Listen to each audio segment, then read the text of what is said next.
West Virginia Congressman Eric Cantor is the Republican Whip. Congressman Cantor, good morning. Good morning. The Republican Party has been accused of being the party of no congressmen in opposing the Obama administration's efforts to fix the economy. Did the president say anything last night that you and your colleagues will support?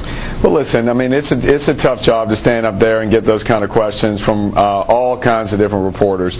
But I'll tell you, I think what we saw the president doing, though, is trying to defend a budget that is so far out of the mainstream that even members of his own party are now having a lot of difficulty supporting.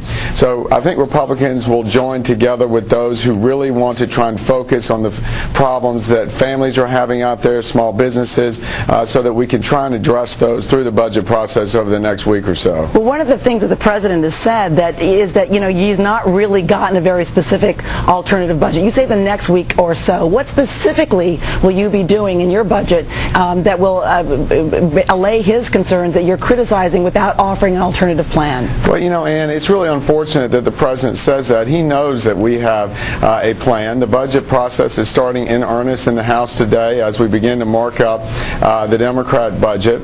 We will have a plan just as the Republicans had a plan on the stimulus bill, just as the Republicans will have a plan on the health reform bill.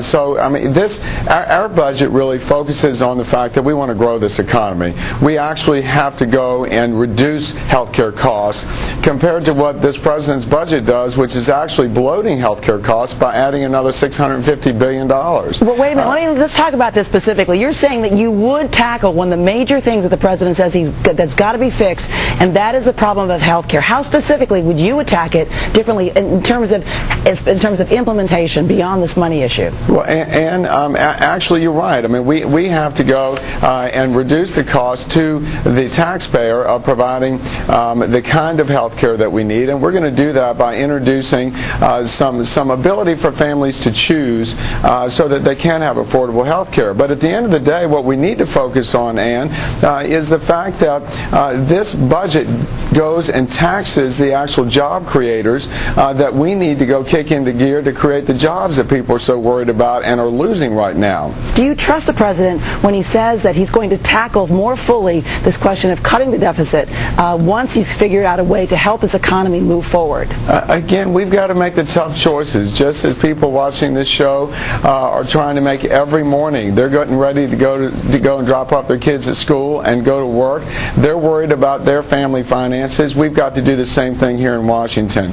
And the bottom line is that tough choices are not being made, and by amassing huge trillions of dollars worth of debt on the backs of our children is not the way forward. It is not that we have to go and ramp up spending right now. We've got to address the critical problems facing the economy right now, and in order to do that, we've got to focus on the people who actually are out there that need to jump back into the game and create jobs. Well, part of that group includes Wall Street and people who are investing, and one of the things that the president said last night, and I should ask this specifically of you as one of the 85 Republicans who voted with the Democrats for taxing executives who get bonus money up to 90%. I mean, what did you think about the president saying that it's time for Wall Street and Main Street to now work together to create a common purpose, because that's going to be what it takes to fix this economy, Congressman? Well, I mean, first of all, as to the direction of this budget and where we need to go, we've got to provide the relief to the job creators.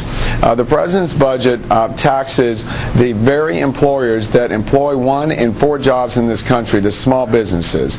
So you can't go and say you want to create jobs by taxing job creators. Our budget will come back and say, look, we want a growth-oriented economy. We want to provide tax incentives and tax cuts to small businesses and working families, something that this budget doesn't do.